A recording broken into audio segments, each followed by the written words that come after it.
Yo, welcome back everyone to another cigar review brought to you guys by the crew here at Don't Inhale.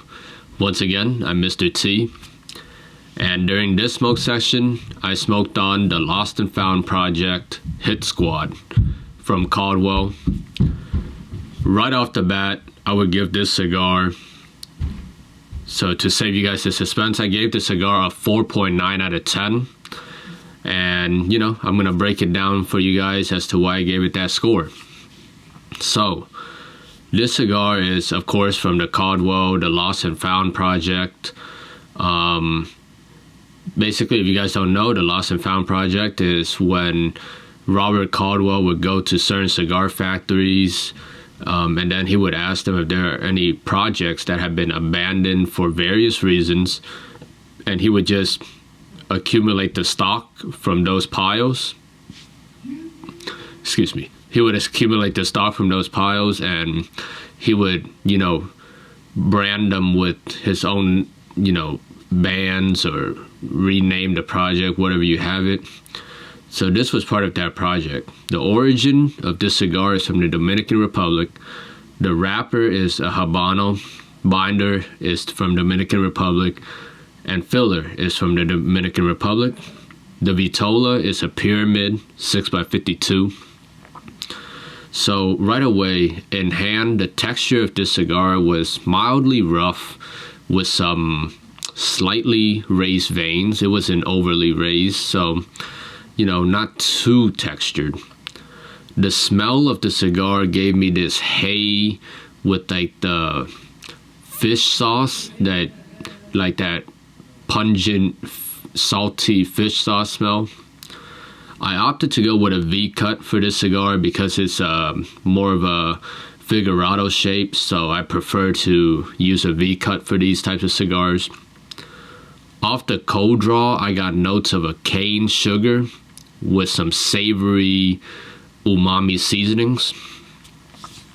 So, off of the initial combustion, I got notes of cocoa with an aftertaste as if you ate some flesh from a coconut. It wasn't like a strong coconut flavor, but that kind of like the flesh of the coconut, from the coconut that I've tried, it's not as concentrated coconut flavor. There's an essence of coconut, but it's more like of a bland coconut taste. Through the retrohale, I got a white pepper with leather and syrupy sweetness. And the construction of the cigar, it seems like it's going to hold on all right. Burn line is not super even, but ash seems like it's packed pretty well. So then I got through the first third, and I burned it all the way down through the first third. Through the first third, I got a lot of leathery earthiness with subtle hints of cocoa. And out the retrohale, I got a cocoa with a white pepper spice and a sappy banana peel finish to it. That first third was not enjoyable to me, and I would have to give the flavor 4 out of 10 for the first third. Then I smoked through the second third, and on the palate, I got a tea leaf bitterness with some citrus essence, and then it finished with this taste of if you ate unseasoned instant ramen noodles. It left that carby, kind of grainy, unseasoned taste on my palate. Out the retrohale, I got more of that bland carbohydrate kind of aftertaste with the white pepper spice finish, and it was slightly cardboardy. So yeah, the second third took another step back from an already unpleasant first third, so I gotta give that flavor profile a 2 out of 10 on the second third. And then, the final third started, and I can say, the final third, I think it was the best of the 3 thirds, but it wasn't, a huge improvement from the first or the second third. So through the final third, I got a slight creamer taste, like a coffee creamer kind of taste with an earthy, slight metallic finish to it. out the retrohale, I got a cardboard. That cardboard taste came in again, and it was like mixed with like processed like paper taste to it, and there was slight white pepper spice with a slight like fungi finish. Like the fungi is reminiscent to when I eat like enoki mushrooms, that kind of, you know, flavor. So yeah, like even though I said cardboard and paper taste again, that fungi enoki mushroom taste along with the creamer taste that I got in this final third did redeem some of the points for it. So I would give the flavor a 5 out of 10. So this cigar, I would say for body, I would say it's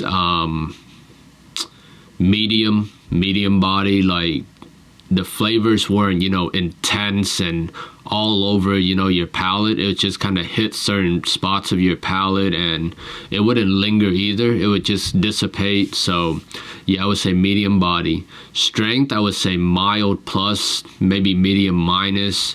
Not a very, you know, tough nicotine heavy cigar to smoke. So for the flavor overall, I gave it a 3.67 out of 10. Construction, I gave it an 8 out of 10. You know, if you guys can see in the B-roll, the ash holds on very nicely. So that's why I gave it an 8 out of 10. Price. There's not much information in this cigar because it's a lost and found project. So I looked around, and on some websites, the MSRP appeared to be about $11. I think about other $11 sticks that I smoked, like some San Cristobal, some La Roma de Cuba, some foundation cigars like the Wiseman, the Olmecs. And when I compared this cigar to those, this is many levels below those.